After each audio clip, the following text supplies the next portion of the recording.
Beginning in 1960, 14,000 children were sent by their parents from Cuba to America to flee the Fidel Castro regime. It was called Operation Pedro Pan. I came from Cuba. I was 4 years old. Amaryllis Aponte spent her life in foster homes with one priceless possession, a small picture, a stamp as she called it, of Our Lady of Charity, the patron saint of Cuba, which little Amaryllis prayed to all the time. And always ask her that I would love to meet my mother because she's a political prison. Amaryllis' prayers were answered when her mother was finally released from Castro's prison and came to the U.S. in 1980. Always have that little stamp that I could show it to you. She still has that small picture of Our Lady of Charity and now a statue of her in her Miami Lakes front yard. Every time I ask her for something, I pray to her and I get it. And now she could use some help from the saint after her Lake Sandra Homeowners Association sent her a letter telling her she had to remove the statue from her front yard. And I'm praying that I can fight to leave her there. They touched something that I love, someone that I really believe in. Not only did her Lady of Charity statue have to go, but other items had to be removed from her front yard, like the sun, this Indian, and a Japanese house. And even the own president have a Japanese house. As we rode around, we saw many of Amaryllis' neighbors have things in their front yard.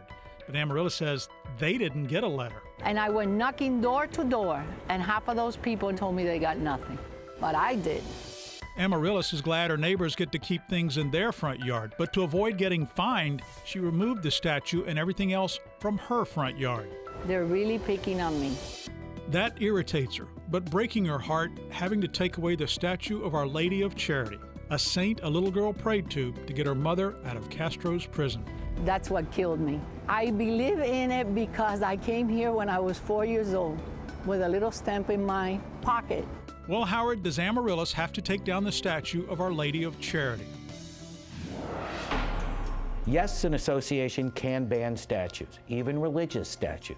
But the problem with this association is they're allowing some neighbors to keep their statues in their front yard. That's what the law calls selective enforcement. It's illegal, and since other neighbors have their statues, Amaryllis can have her religious statue in her front yard. We contacted the property manager for the Lake Sandra Association. She told us she would not talk to us and their attorney would not return our calls. Howard suggested Amaryllis send the property manager a letter demanding copies of any letters requiring other residents to remove items from their front yards. They refused to give that information to Amaryllis, which Howard says they have to release. Once an association sends a letter of violation, every single homeowner has a right to see it. Since they told Amaryllis she could not see the letters, she can sue them. They will have to produce those letters, and they will have to pay for her attorney's fees. Amaryllis then contacted the association's attorney regarding the selective enforcement, hoping he can straighten things out, because all Amaryllis wants is to be able to put the statue of Our Lady of Charity back in her front yard. And I'm going to keep fighting for it because I feel it's not fair what they're doing with me personally. Now, Amaryllis hopes they turn the letters over, which she believes will prove selective enforcement. That will let her put her statue back up.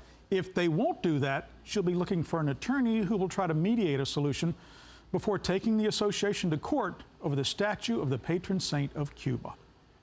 Frozen like a statue, trying to solve a problem? Feel like you don't have a prayer of getting it done?